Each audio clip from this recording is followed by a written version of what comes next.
짧은 복음서입니다.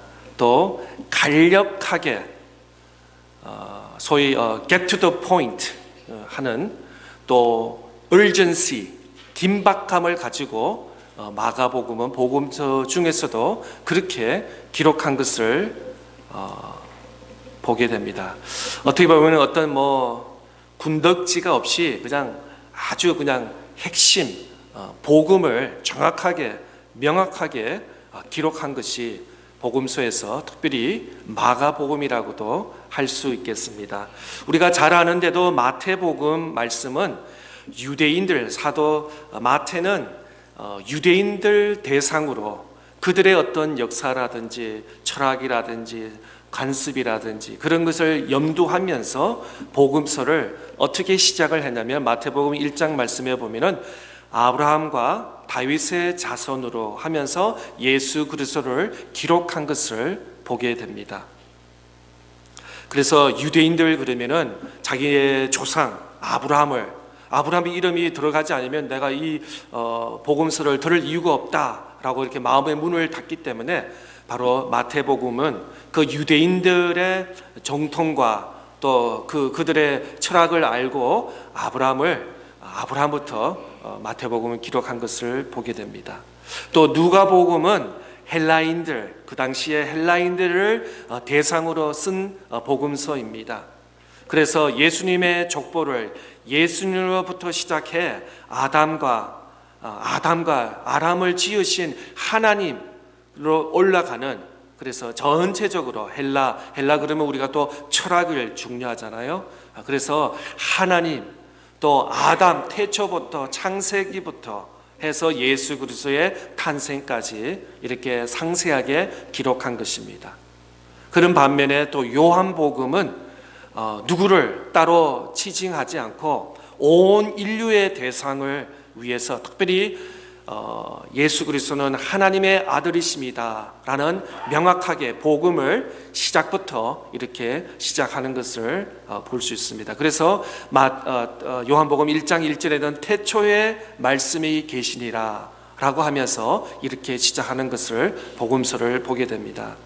그러나 마가복음은 이처럼 족보나 또 유대인들을 생각하고 또 헬라인들을 엄두하고 그런 것이 아니라 아주 간략하게 그냥 get to the point 하면서 바로 복음, 핵심인 예수 그리스도 복음을 쓴 복음서가 바로 마가복음인 것입니다. 모든 것을 생략하고 하나님의 아들 예수 그리스도에 관한 예수 그리스도의 복음을 이렇게 시작한다라고 시작하고 있습니다. 그 이유가 무엇입니까? 그 이유는 바로 예수 그리스도가 복음의 핵심이기 때문에 그렇습니다. 무슨 일이든지 우리가 핵심을 놓치면 아무 소용이 없습니다. 변두리를 잡아 아무 소용이 없습니다. 핵심이 굉장히 중요한 것입니다. 오늘 본문 1장 1절 말씀 보겠습니다. 하나님의 아들 예수 그리스도의 복음의 시작이라. 하나님의 아들 예수 그리스도에 관한 복음의 시작.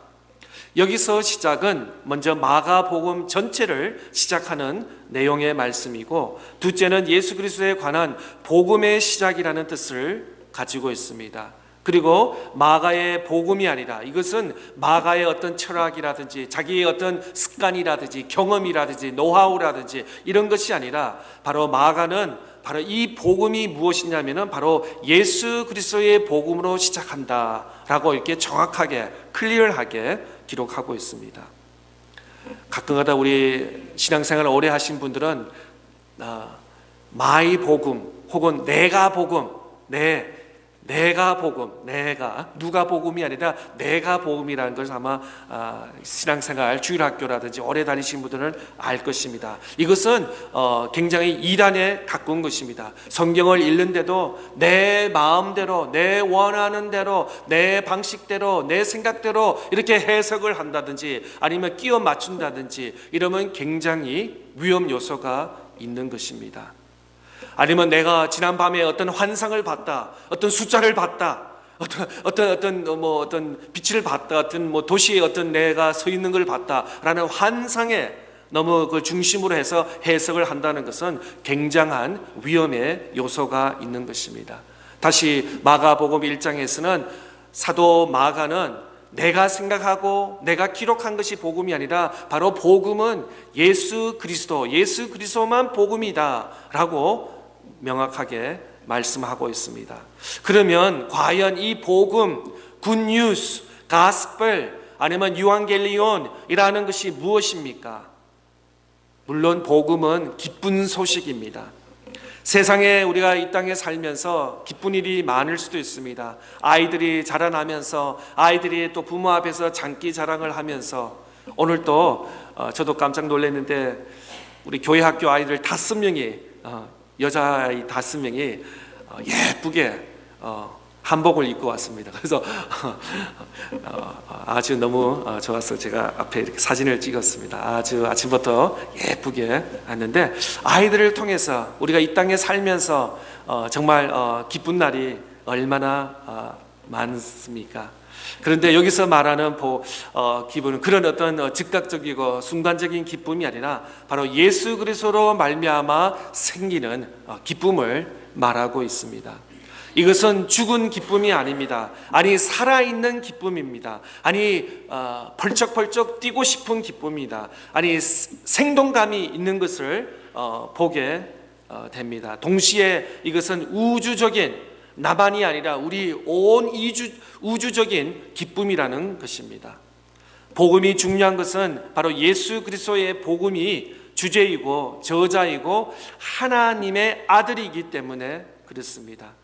그래서 이 복음은 예수님이 탄생하서부터가 시작되는 것이 아니라 아마 창세 이전부터 예수님께서 계셨기 때문에 그 안에서 아마 복음이 있는 것입니다. 잘못 우리가 해석하면 구약에는 복음이 없고 신약에 와서 마태복음부터 복음서에서부터 예수님이 탄생하셨고 예수님의 복음이다라고 우리가 잘못 해석할 수 있는데 그렇지 않습니다. 창세 이전부터 예수님이 살아계셨고 역사하셨고 예수님 또 예수님 성령께서 삼일째 하나님께서 공동으로 우주 만물을 말씀으로 창조하신 것을 우리가 알 수 있습니다. 사도행전 26장 22절에 이렇게 기록되어 있습니다.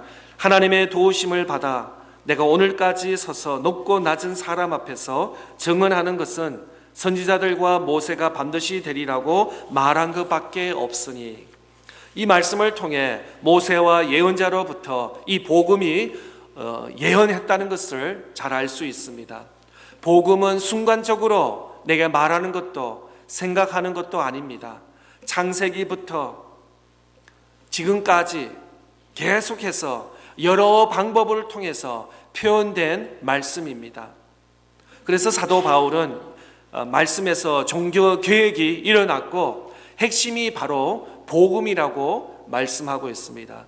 다시 말해 로마 캐톨릭은 이 복음을 바로 깨닫지 못하고 어떤 행위를 자꾸 주장해서 진리에 이르지 못하는 것입니다. 오늘날 우리 장로교를 포함해서 우리 기독교 개신교가 천주교 로마 캐톨릭에서 분리된 이유가 뭐냐면 계획 또 리폼한 이유가 뭐냐면 바로 로마 캐톨릭에서는 자꾸 이게 인간 또 사람의 어떤 행위의 선에 대해서 거기에서 착하게 또 선하게 살면은 구원이 있다는 것을 잘못 복음을 전하기 때문에 마틴 루터부터 시작해서 잔 낙스라든지 잔 켈빈이라든지 이런 종교 계획자들이 바로 핵심인 바로 복음, 로마서에 있는 복음의 핵심을 다시 우리에게 말씀을 하고 있습니다. 우리가 잘 아는 로마서 1장 16절 17절 말씀 보겠습니다.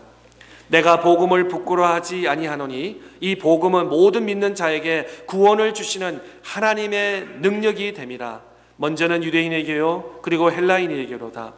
복음에는 하나님의 의가 나타나서 믿음으로 믿음에 이르게 하나니 기록된 바 오직 의인은 믿음으로 말미암아 살리라 함과 같으니라.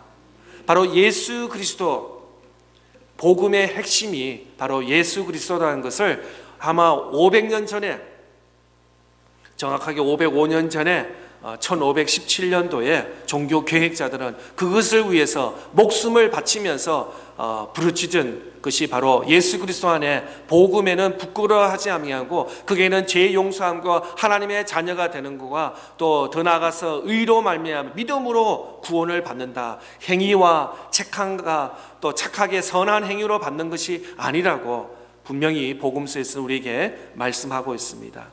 다시 오늘 본문 1장 1절 말씀해 보겠습니다. 하나님의 아들 예수 그리스도의 복음의 시작이라. 우리 더 이상 필요 없습니다. 정말 마가복음 1장 1절만 있으면 우리가 이 땅에서 정말 복음을 깨닫고 살 수 있는 줄 믿습니다. 우리의 모든 필요, 우리의 모든 문제의 해결이 여기에 있습니다. 신앙이 무엇입니까? 예배 드린다는 것이 무엇입니까? 또 사역을 하고 봉사를 하고 교회 안팎에서 섬기는 모든 일이 바로 하나님의 사랑, 하나님의 긍휼, 자비, 그의 아들 예수 그리스도로 나타나는 것입니다. 바로 하나님의 아들 예수 그리스도의 복음입니다. 우리 모두에게 필요한 것은 하나님의 아들 예수 그리스도의 복음입니다. 그 안에 우리의 모든 필요와 문제 해결과 또 의문과 질문이 다 있습니다. 우리가 하나님의 아들 예수 그리스도의 복음, 이것을 벗어났기 때문에 걱정, 근심과 애로 사랑과 어떤 문제들이 발생하는 것입니다. 정말 우리의 신앙의 중심이 표대가 하나님의 아들 예수 그리스도의 복음에 그게 초점을 맞추고 그게 시각을 맞추고 그게 마음을 둔다면은 우리의 모든 크고 작은 문제들을 이겨나갈 수 있는 줄 확신합니다. 그런데 우리는 하나님의 아들 예수 그리스도의 복음 바깥에 그 외에 관심과 신경을 많이 쓰기 때문에 우리 안에 갈등이 있는 것입니다. 문제가 있는 것입니다. 어려움이 있습니다. 그래서 다시 한번 하나님의 아들 예수 그리스도의 복음에 우리의 신앙과 우리의 믿음과 표대를 깊이 할 길을 바랍니다. 그러면 예수님은 어떤 분이신가? 하나님의 아들이면서 그 이름은 구원자라는 뜻입니다. 그리스도는 무슨 뜻입니까? 기름 부은 자, 메시아라는 뜻입니다. 마태는 다음과 같이 이렇게 말씀합니다. 마태복음 1장 16절 말씀에 야곱은 마리아의 남편 요셉을 낳았으니 마리아에게서 그리스도라 칭하는 예수가 나시니라.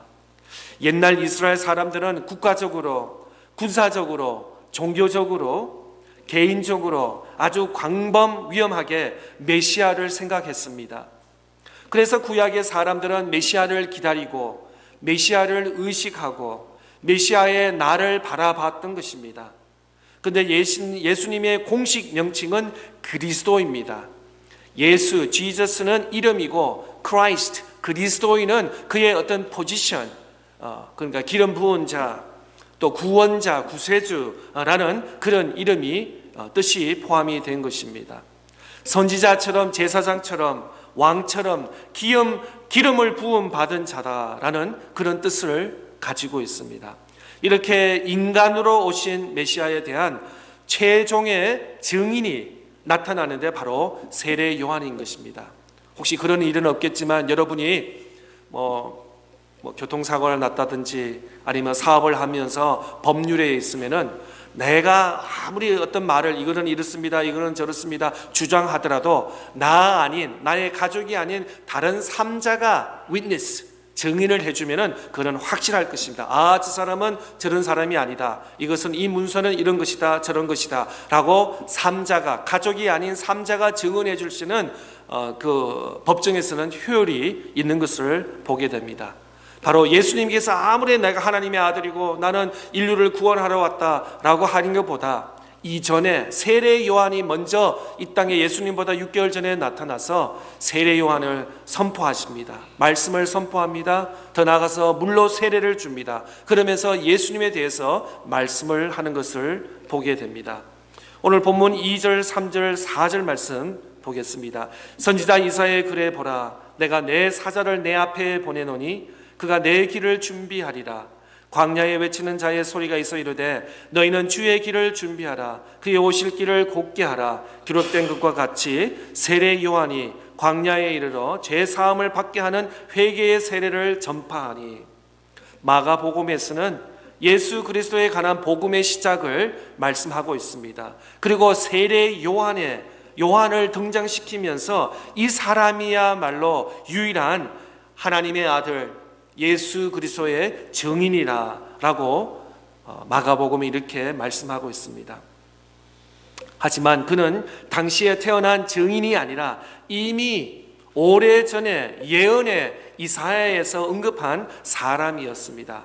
하나님의 말씀은 참 신기합니다. 갑자기 그냥 등장하는 그런 인물이 아니라 창세기부터 또 이사야라든지 예레미야라든지 이런 구약 선지자에서 수백 년 전에 아마 누가 태어나고 누가 어떤 말을 할 거고 누가 어떻게 십자가를 죽으실 것이고 3일 만에 부활하실 것이고 여러 가지 구약의 예언의 말씀을 하는 것입니다. 어떻게 보면 혹시 아이들 이렇게 퍼즐을 좋아하잖아요. 퍼즐을 이렇게 맞추는 걸 좋아합니다.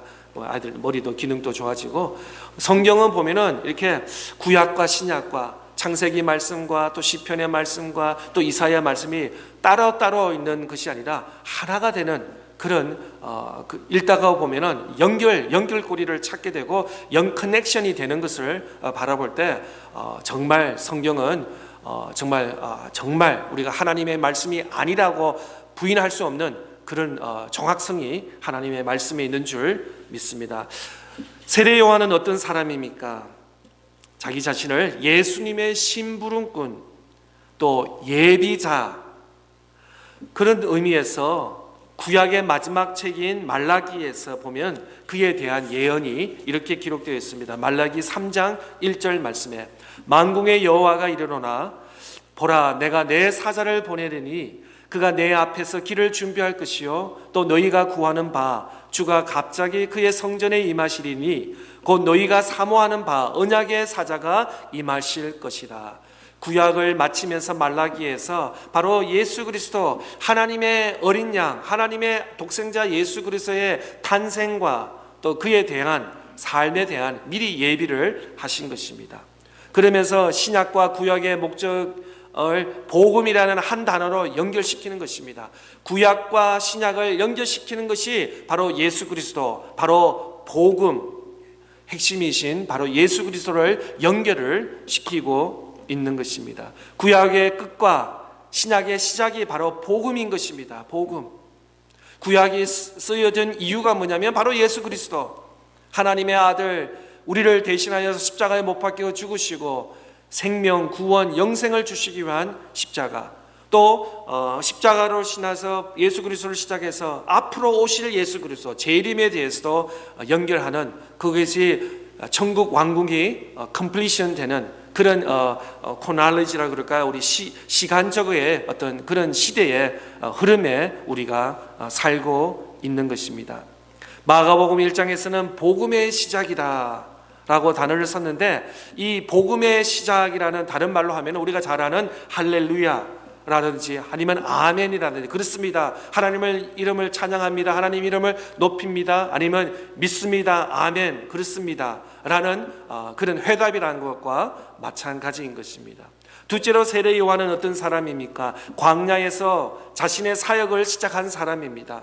그는 예루살렘 혹은 유다 한복판에서 태어났거나 일하지 않았습니다. 세례 요한은 영성은 자기를 부인하는 deny 자기 자신을 내세우고 나 중심을 사는 그런 사람이 아니었습니다. 세례 요한은 유명했습니다. 화려한 그런 것에 관심이 없었습니다. 또 세 번째로 세례 요한은 사명의 어떤 purpose, 어떤 목적이 있는 그런 사람이었습니다. 죄 사함을 위한 회개의 세례를 선포하는 바로 세례 요한이었습니다. 메시아를 앞서서 먼저 선포하는 것입니다. 회개하라 천국이 가까웠다. 그러면 사람들이 어떻게 해야 됩니까? 라고 하면서 요단강에서 하나 둘씩 세례를 받는 그래서 예수님보다 이전에 세례 요한의 사역이 인류를 회개시키는 일이었습니다. 또 네 번째로 세례 요한은 강력한 영향력을 소유했습니다. 광야에 살았습니다. 단순한 음식을 먹으며 단순한 의복을 입고 특별한 어떤 매력이라고는 없는 사람인데 수많은 사람들이 예루살렘과 유다로부터 그를 따르고 그들에게 그 강의, 설교 말씀을 들으려고 곳곳에서 모인 것을 복음서에서는 우리가 잘 알고 있습니다. 세례 그 당시에는 2000년 전에는 광고도 없었습니다. 이메일도 없습니다. 카카오도 없습니다. 여기 참 좋은 볼거리가 있다든지 이런 광고 이런 게 없습니다. 그런데도 수많은 사람들이 세례 요한을 통해서 세례를 받기를 원하고 천국의 메시지를 들으려고 곳곳에서 모인 것을 보게 됩니다. 또 다섯 번째로 세례 요한은 자기 자신을 부인한 삶, 또 자기를 부정한 삶이라고 말씀합니다. 그 뜻은 뭐냐면 그의 영성이었습니다. Spirit. 오늘 본문 6절 말씀해 보겠습니다. 요한은 낙타털 옷을 입고 허리에 가죽띠를 띠고 메뚜기와 석청을 먹더라. 요즘 말하면 명품이죠. 가죽 옷이 명품이라고 알고 있는데 그 당시에서는 이것은 입을 수도 또 먹을 수 없는 것들입니다. 세례 요한은 어디에서 생활을 했습니까? 광야에서 하나님과 1대1로 동행하면서 묵상하면서 조용한 시간을 그러니까 쉽게 말해서 요즘 말하면 캠핑 아웃을 하는 거와 집에서 사는 것이 아니라 윌드네스 바깥에서 그렇게 사는 것을 보게 됩니다. 정말 단순한 삶을 추구했고 그렇게 살았습니다. 무엇을 많은 짐을 가지고 있지 않고 오히려 세례 요한을 바라보면서 우리의 크리스천의 삶이 좀 simple life 혹은 단순한 삶을 살아야 되지 않을까 한번 생각해 봅니다. 2년 전에 어떤 목사님이 안식월을 가지셔서 한 달은 이스라엘에 가셔서 지금은 전쟁 중이지만 한 달을 이스라엘 성지 순례를 가시고 또 한 달은 한국을 모국 방문을 하고 또 한 달은 자기 아들이 있는 캘리포니아 미국 서부에 한 달을 이렇게 지내다가 오셨습니다. 그리고 여행을 마치고 하시는 말씀이 3개월 동안 러기지 가방 조그만 거 하나 가지면서 모든 생활을 아주 불편함이 없이 살았다, 지냈다라는 그런 말씀을 들은 기억이 납니다. 그러면서 그 목사님이 내가 60평생 살면서 깨달은 게 하나 있는데 우리 삶이 이렇게 단순해도 생활하는데 전혀 불편함이 없구나. 우리는 여행 간다 그러면 가방을 큰 거 2개, 3개 이러면서 여행 끌고 다니라고 볼 거 보지도 못하고 쉬지도 못하고 이런 그런 경험을 하는데 그렇습니다. 어떻게 보면 세례 요한처럼 우리는 이 땅에서 잠시 있다가 천국에 다 가실 분인데 단순한 심플 라이프를 추구해야 되지 않을까 생각합니다. 세례 요한은 또한 검소했습니다. 철저하게 자기 절제와 단순한 결단력을 이루면서 삶을 살았습니다. 우리의 삶은 어떻습니까? 우리의 삶은 때로는 이렇게 화려하게 또 많은 것을 소유하려고 그러고 또 많은 것을 치장하려 하고 그러지는 저 자신도 마찬가지입니다. 우리도 자기 자신을 부정하며 살 수 있기를 바랍니다. 예수님은 어떻게 살았습니까? 자기를 숨겼습니다. 드러나지 않게 하였습니다. 오히려 많은 궁중에서 피해서 때로는 해변가 앞으로 때로는 저 언덕에 산으로 고요한 곳으로 가서 아침 시간에 오후 시간에 저녁 시간에 홀로 하나님께 기도한 그런 예수님의 모습을 우리는 잘 알고 있습니다. 마지막으로 6번째, 세례 요한은 예수 그리스도만 전했습니다. 자기가 어떻게 광야에서 살았는지, 어떻게 내가 심플 라이프스타일을 살았는지, 광야에서 텐트를 치면서 어떻게 했는지, 어떻게 윌드니스 어떻게 살았는지 자기 이야기를 한 것이 아닙니다. 입을 늘 때마다 예수 그리스도 하나님의 아들 예수 그리스도만 선포하고 증거한 사람이 바로 사도 세례 요한이었습니다. 7절 말씀 보겠습니다. 그가 전파하여 이르되 남보다 능력 많으신 이가 내 뒤에 오시나니 나는 굽혀 그의 신발끈을 풀기도 감당하지 못하겠노라. 또 8절 말씀에 보면 나는 너희에게 물로 세례를 베푸노니와 그는 너희에게 성령으로 세례를 베푸시리라. 여기서 우리는 두 가지 사실을 발견하게 됩니다. 첫 번째는 나보다 더 능력 있는 분과 신발끈을 풀 자격도 없는 나를 비교했다는 것과, 또 두 번째로는 이것은 그분의 탁월성과 또 우리의 무가치성을 얘기하는 것입니다.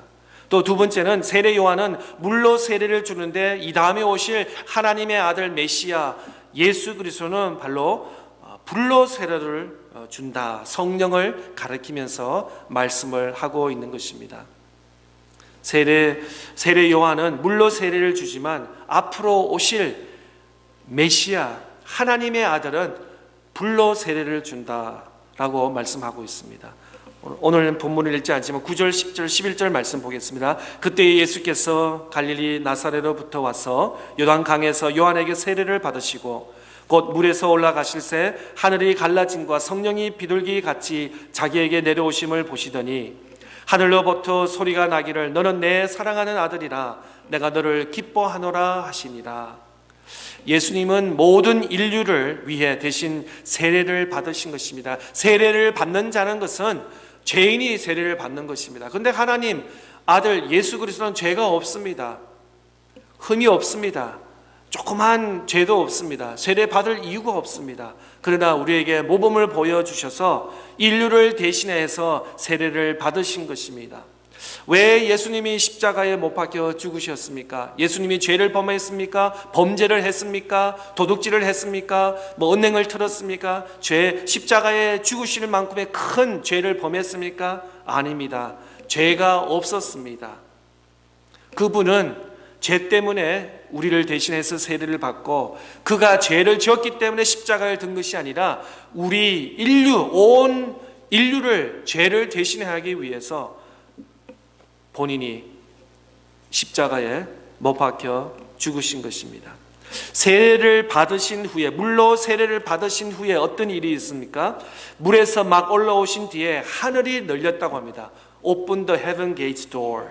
하늘이 열렸다고 합니다. 이처럼 겸손은 하늘 문을 열리게 합니다. 하늘이 열렸다는 것은 하나님과 통행했다는 것입니다. 하나님과 그의 아들 예수 그리스도가 막힌 담이 없다는 것입니다. 세례를 통해서 이제는 30년부터는 이제는 이 땅에서 사역을 시작하면서 먼저 금식하시고 세례를 받으시면서 하늘 문이 열렸다고 말씀 기록하고 있습니다. 사람의 길이 아니라 하늘의 길이 열렸다는 것입니다. 그리고 더 나아가서 성령이 비둘기처럼 임하셨다. 성령은 비둘기를 상징하고 있습니다. 우리 모두에게 성령이 불같이 임할 수 있기를 축복합니다. 성령이 비둘기처럼 온유하게 소리 없이 이슬비처럼 내리시기를 바랍니다. 때로는 우리 특별히 장로교회에서는 성령 그러면 조금 거부 반응이 있는데 성령이 꼭 이게 소리를 지른다든지 또 손을 든다든지 박수를 친다든지 화려한 그런 면도 있지만 또 다른 의미에서는 찬송가처럼 성령이 어떤 게는 이슬비처럼 비둘기처럼 온유하고 조용한 그런 것도 성령의 역사하심이라고 말하고 있습니다. 우리의 성품이 온유하고 남에게 해를 끼치지 않고 오히려 남에게 덕을 세우고 감사주고 기다리고 허용하고 인내하고 참는 그런 성령의 영이 우리에게 임하시기를 바랍니다. 교회에 나온다고 모두 믿음이 있는 것은 아닙니다. 찬양을 한다고 해서 모두 믿음이 있는 사람도 더더이 아닐 수가 있습니다. 또 교회에 수년 동안 봉사하면서 섬긴다고 해서 그 사람을 외형적으로 판단해서 믿음이 있다고 할 수는 없을 것입니다. 예수를 믿는가, 예수 믿음을 통해서 하늘 문이 열리고 하나님과 하나 되고 성령의 충만함을 통해서 성령의 온유함과 인자하심이 우리 안에 있을 때, 그럴 때 진정 우리는 예수님을 믿는 믿음의 사람이라고 우리가 확신할 것입니다. 다시 오늘 본문 1절의 말씀에 하나님의 아들 예수 그리스도의 복음의 시작이라, 예수님을 하나님의 아들이라 믿고 영접하며 예수 그리스도 안에서 복음으로 봉사하며 열심히 섬기며 성장하며 나아갈 수 있는 저와 여러분 다 될 수 있기를 축복합니다.